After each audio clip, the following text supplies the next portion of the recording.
Hi, I'm Monique with Unique NOLA Tours. During COVID, I was honored enough to give a few virtual tours from my home about certain locations in New Orleans. And part of the Garden District one was explaining about the cemeteries and the different types of burials that are done in our cemeteries.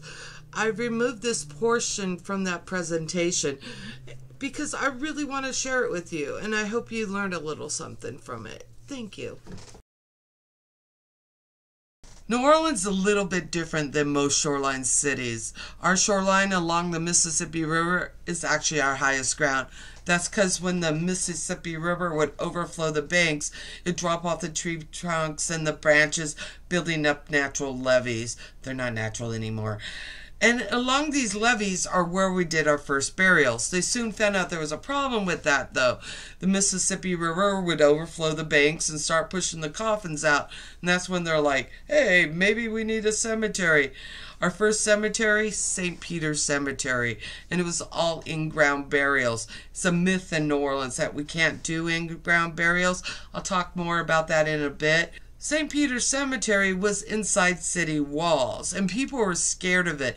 They believed that dead animals, dead vegetation, dead bodies gave off yellow fever fumes, and it was carried in the moisture in the air, not realizing when it was humid in New Orleans, it was the same time the mosquitoes come out. But something happens in 1788. We have a major fire, and 856 buildings out of 1,100 burned down.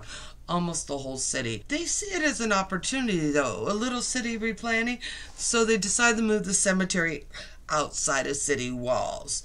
And that's where we get St. Louis number 1. St. Louis number 1, founded in 1789, today covers one whole city block. And within the city block, there's over 100,000 people buried there. And a lot of this is attributed to those yellow fever epidemics. Under most of the cemetery, there's about 4 coffins deep. They had big open trenches to put all the people that were dying of yellow fever in. Under most of our cemeteries, they have these trenches. In 1803, though, the Americans are moving in, and they're also dying of yellow fever. And St. Louis number 1 is a Catholic cemetery, and those Americans are Protestants. They built their first cemetery in 1823, the Gerard Street Cemetery. They closed it down in 1959 because it was such a mess that if you're walking through the cemetery, you were stepping over coffins. Well, today is now the parking lot of the Superdome. At this time period, all the cemeteries are owned by churches or organizations. You had to be a member of those things to be buried there.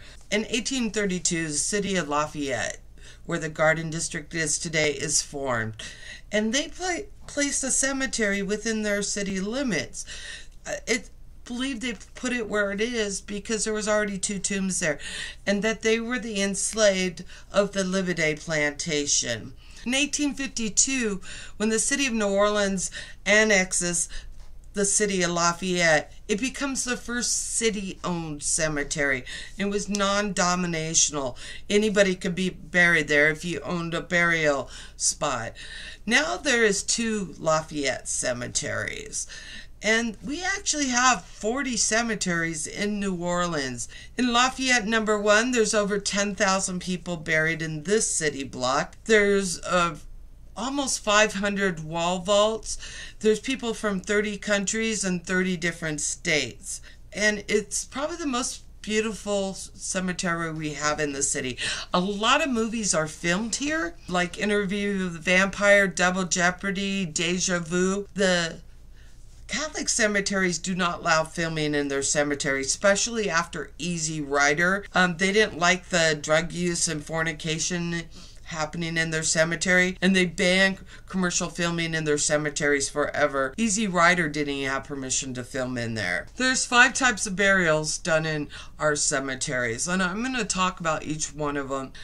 And the first one I'm going to talk about is in-ground burials. Like I said earlier, it was a myth that we couldn't do in-ground burials. The reason we have above-ground burials is one word: space. In Lafayette number 1, there's like 10,000 people. In St. Louis number 1, there's like 100,000.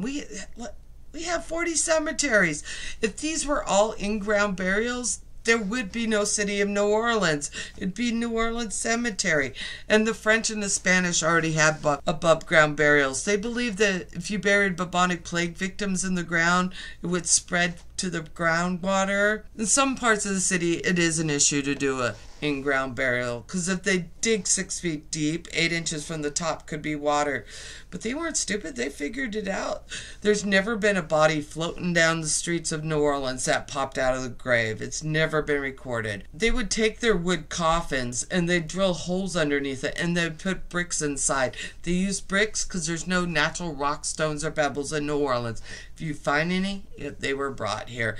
They would put it in the hole, drop it in, put the foot on top, submerge it, start putting on the dirt. If you go to some of our cemeteries, you'll see bricks on top of the in-ground burials. They call them step tombs because they look like little pyramids. Next, we're going to talk about the wall vaults, because the way the wall vaults work is basically how the whole rest of the cemetery works. But in New Orleans, we call them oven vaults. Why? Because they look like an oven. Brick oven, bread oven, pizza oven, that kind of thing. Some of the tour guides say because it gets so hot it turns a body to ashes. No, you need about 1800 degrees to turn a body to ashes. But it can get pretty warm in here. Can get over 300 degrees in the summertime. What this does is speed up decomposing, or you can bake a turkey. In the summertime here, it'll take you about 6 months to fully decompose. In the wintertime, about 9 months. Well, let me tell you how the wall vaults work. It's pretty simple, actually. We're going to start with a brand new shiny vault. Nobody's been in there yet. Back in the day, you're required to use a basic wood coffin, a wood box. Think of the old Western movies. Well, they'll slide the coffin in, put a layer of bricks and plaster and a name plaque. Ta-da! All done. No digging. Pretty simple, actually. Our traditional mourning period was 1 year, so they said they wouldn't open a tomb for a year and a day. There was no law saying they couldn't open it sooner, but sometimes they did. And it also took a year for some estates to be settled, and whoever had what at the end of the year, that was yours. So if you had your grandma's ring and you didn't want your sister to get it, guess where you could hide it? With grandma. But say 2 years passes and somebody else dies and they want to go in the vault too. How do they get in there? Pretty simple. They take off the plaque, crack the plaster, set aside the bricks. They would reuse those. Then they would take a 10-foot pole with a flat board on the end, and they go in and rake out the chunk of coffin left. Then they take that 10-foot pole, push the remains to the back of the tomb, slide the new coffin in, bricks, plaster, name plaque. They could fit way over 50 people in the vault. And people are like, no way! But they could. They could even fit more. Some of the wall vaults have something that's called a caveau. It's a French word for cave, pit, or hole, and it's basically about a 4 feet deep underneath it pit. And their wall vault shelves in the inside stop a foot from the back. So when they take that 10-foot pole and they push the remains to the back, they slide down into the caveau. They have a saying in New Orleans, you don't rest in peace and you rest in pieces. Also, you ever hear that saying, I wouldn't touch it with a 10-foot pole? Well, there you go. Next, we're going to talk about the family tombs. And the family tombs work basically the same way as the wall vault. Couple exceptions. You usually have 2 or 3 vaults in a family tomb. And the bottom one isn't a shelf. It's usually metal rods going across, or a short shelf where you can get to the caveau underneath it. Instead of pushing the remains to the back of the tomb, they would have pulled out the remains, put them in a burlap gunny sack, and place them into the caveau. Nowadays, they use a plastic mylar envelope. I like to think of it as a Ziploc, because they write your name on it, the day you're made, and the day you expired for DNA purposes later. And then a lot of people ask me about cremation. What happens then? Catholic Church didn't allow for cremation until the 1960s, and it really didn't get popular to the 1980s.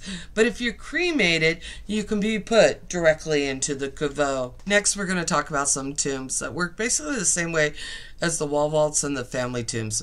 They're called society tombs. Mutual aid and benevolent societies were like the first insurance companies. They run along different ethnic groups, job professions, charitable organizations, or sometimes just groups of people pulling their money together to help each other out.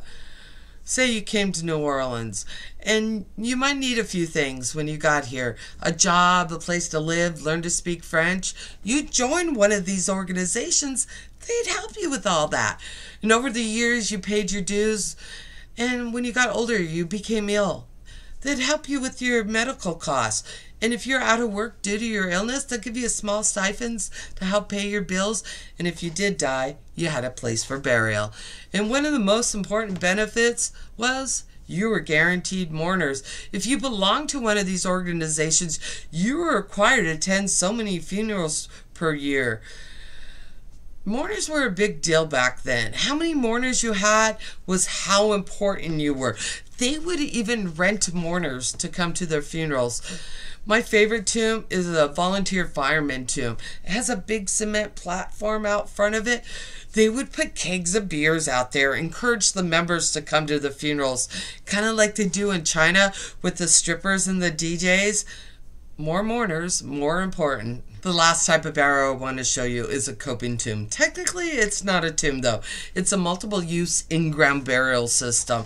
What they would do with even the larger ones, it was bury a coffin on one side, and then when the next person dies, they'd bury it on the other side. And they would go back and forth till the tomb could not hold any more. This was a much cheaper option for people than building a grand family tomb, and you'll see it in the poorer neighborhoods. But it was also an excellent option for people of Jewish descent. If you're Jewish, you need to be buried within the ground between 24 to 48 hours. This qualified. But the problem with the coping tombs are the coping walls. Architecturally, the coping walls are retaining walls, and they hold back dirt and water.